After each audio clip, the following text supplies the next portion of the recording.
अस्सलाम वालेकुम friends, welcome to my channel learn and grow. मैं हूं आपकी टीचर सुमेरा सैयद। आज की क्लास में हम सिलेक्शन टॉपिक को कंटिन्यू करेंगे। बेसिकली हमने अपनी लास्ट क्लास में इफ देन एल्स और नेस्टेड इफ को डिस्कस किया था कि हम इस स्ट्रक्चर को किस तरह से सिलेक्शन के लिए यूज करते हैं। तो आज हम ये देखेंगे कि किस तरह से case of otherwise and case structure use होता है फॉर मल्टीपल सिलेक्शन। ठीक है, समटाइम्स हम देखते हैं कि प्रोग्राम में मल्टीपल कंडीशंस लाए कर रहे हैं और अकॉर्डिंग टू दैट कंडीशन आप डिफरेंट पाथ्स फॉलो कर रहे हैं, मतलब कि डिफरेंट प्रोग्राम्स को एग्जीक्यूट करवा रहे हैं, अकॉर्डिंगली डिफरेंट आउटपुट आ रहा होता है। ठीक है, तो वो हम कैसे करेंगे आगे सूडो कोड की एग्जांपल्स देखते हैं। तो सबसे पहले आपके सामने यहाँ पे मैंने case of otherwise and case structure हम लिखेंगे कैसे, यूज कैसे करेंगे वो मेंशन। तो यहाँ पे केस ऑफ के दरमियान में वेरिएबल, जो भी आपने वेरिएबल चूज किया है, एक्स है, कोई भी नाम है लाइक सम, टोटल, XYZ, जो भी आप वेरिएबल का नाम लेते हैं वो वेरिएबल यहाँ लिखेंगे और उसके बाद ऑफ। आपकी मर्जी है कि आप केस ऑफ के बाद वेरिएबल लिखें, क्योंकि सूडो कोड हम पढ़ रहे हैं और pseudo code is not restricted to the centre. अब ये वेरिएबल की बहुत सी वैल्यूज पॉसिबल हैं, हर एक डिफरेंट वैल्यू पे आप चाहेंगे कि कोई डिफरेंट काम हो। तो लेट सपोज कोई पहली वैल्यू है, उस पे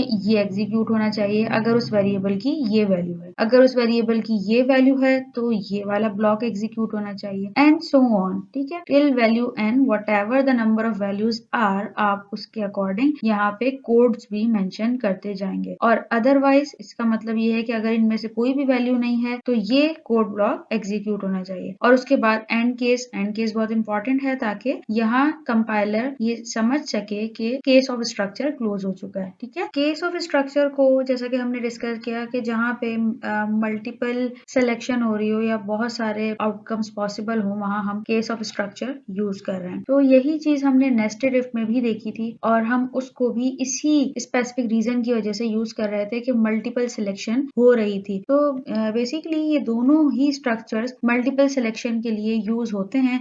बट अगर आप यहाँ एक एग्जांपल देखें तो इस प्रॉब्लम के लिए नेस्टेड इफ और केस ऑफ स्ट्रक्चर को यूज किया गया है। Problem is pseudo code to check a student's grade based on their score in an exam. और आप देख सकते हैं कि ये एक पूरा प्रोग्राम लिखा गया है नेस्टेड इफ से और ये केस ऑफ स्ट्रक्चर से, जबकि दोनों सेम फंक्शन परफॉर्म कर रहे हैं। अगर आप नेस्टेड इफ देखें तो ये थोड़ा सा आपको कॉम्प्लेक्स सा लग रहा होगा। एग्जाम्पल अभी बहुत सिंपल सी मैंने ली है, जब बहुत ज्यादा कॉम्प्लेक्स कोई प्रॉब्लम हो और उसके लिए आप जब कोड लिखेंगे नेस्टेड इफ का तो वो और ज्यादा आपको दिखने में कॉम्प्लेक्स लगेगा और ऑब्वियसली जब आप उसको टाइप करेंगे तो भी कॉम्प्लेक्सिटी लेवल इंक्रीज होगा। बट इन कंट्रास्ट अगर आप यहाँ case of otherwise and case structure देखें तो ये बहुत सिंपल है। तो एग्जीक्यूशन भी आसान है, दूसरा एक प्रोग्रामर के लिए इसको लिखना भी आसान है। तो इसीलिए मल्टीपल सिलेक्शन आप दोनों से कर सकते हैं, but case of otherwise and case structure simple code provide कर रहा है। तो अब सूडो कोड लिखते हैं कि किस तरह लिखेंगे हम case of otherwise and case के लिए। So an example is here, you wanted the program to print a different message depending on the value of variable X. X की मल्टीपल वैल्यूज हैं। अब यहाँ पर मैंने एक इनपुट सिंबल मेंशन किया है, ये फ्लो चार्ट की रिप्रेजेंटेशन है। और एक्स की वैल्यू अगर 1 है तो हेलो प्रिंट होना है, एक्स की वैल्यू 2 है तो हाउ आर यू प्रिंट होना है, 3 है तो आई एम फाइन, 4 है तो हैव अ गुड डे। और अगर इन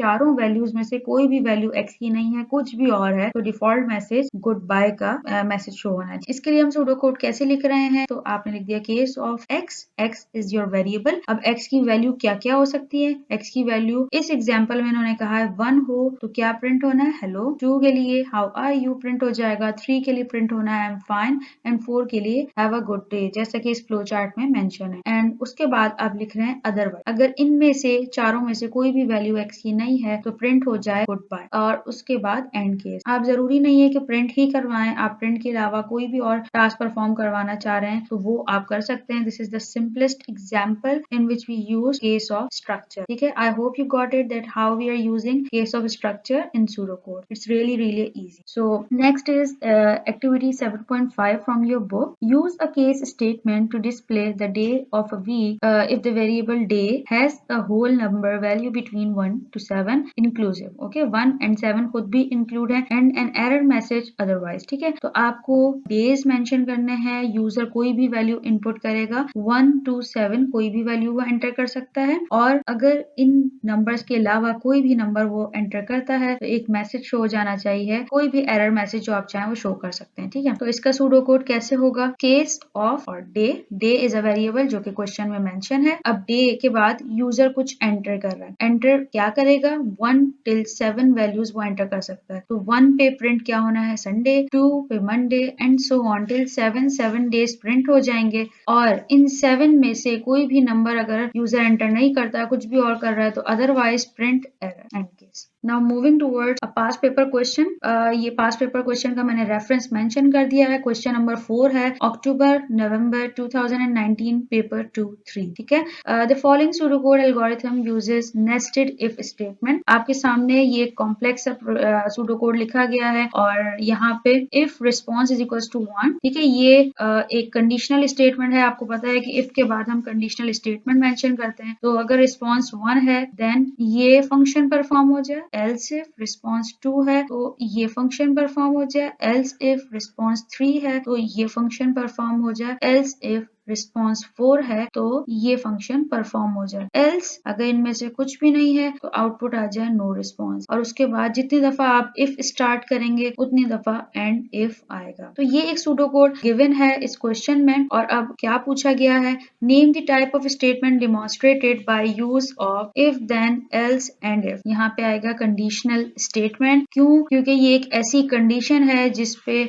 आपका रिस्पॉन्स रिलाई कर रहा है, तो इसको हम कहते हैं conditional statement. Number 2 is rewrite the pseudocode algorithm using a case statement. तो केस स्टेटमेंट से हमने मेंशन कर दिया। अगर आप देखें तो रिस्पॉन्स रिस्पॉन्स रिस्पॉन्स बार बार यूज हो रहा है बिकॉज इट्स अ वेरिएबल। तो आपने जस्ट यहाँ पे एक दफा मेंशन करना है केस ऑफ रिस्पॉन्स। ठीक है। या फिर आप केस रिस्पॉन्स ऑफ दोनों तरीके से मेंशन कर सकते हैं। उसके बाद रिस्पॉन्स की वैल्यू अगर आप देखें तो 1, 2, 3 और 4 मेंशन। तो आपने लिख दिया 1। अगर 1 हो तो क्या फंक्शन हो जाना चाहिए? ये यहाँ पर लिखा हुआ है देन के बाद। तो आपने यही मेंशन कर दिया यहाँ पे x इज इक्वल्स टू या एरो मेंशन कर दें x प्लस वाई। अगर 2 वैल्यू है तो क्या मेंशन होना चाहिए? x is equals to x minus y as it is लिख दिया। 3 पे x मल्टीप्लाई बाय y और 4 पे x divided by y। Otherwise यहाँ यूज होगा। और अगर नेस्टेड इफ में आप बात करें तो सिर्फ एल्स यूज होता है। तो यहाँ हमने लिख दिया अदरवाइज। आउटपुट लिखें या प्रिंट लिखें, बात एक है, नो रिस्पॉन्स और एंड केस। अगर आप इन दोनों में डिफरेंस देखें तो नेस्टेड इफ से ये प्रोग्राम की लेंथ भी ज्यादा है, कॉम्प्लेक्सिटी भी ज्यादा है, जबकि केस ऑफ स्ट्रक्चर से ये कोड बहुत ज्यादा सिंपल लिखा गया है, टू द पॉइंट है और फर्स्ट ग्लैंस में आपको समझ में आ रहा है कि ओके ये वैल्यूज हैं इनपुट की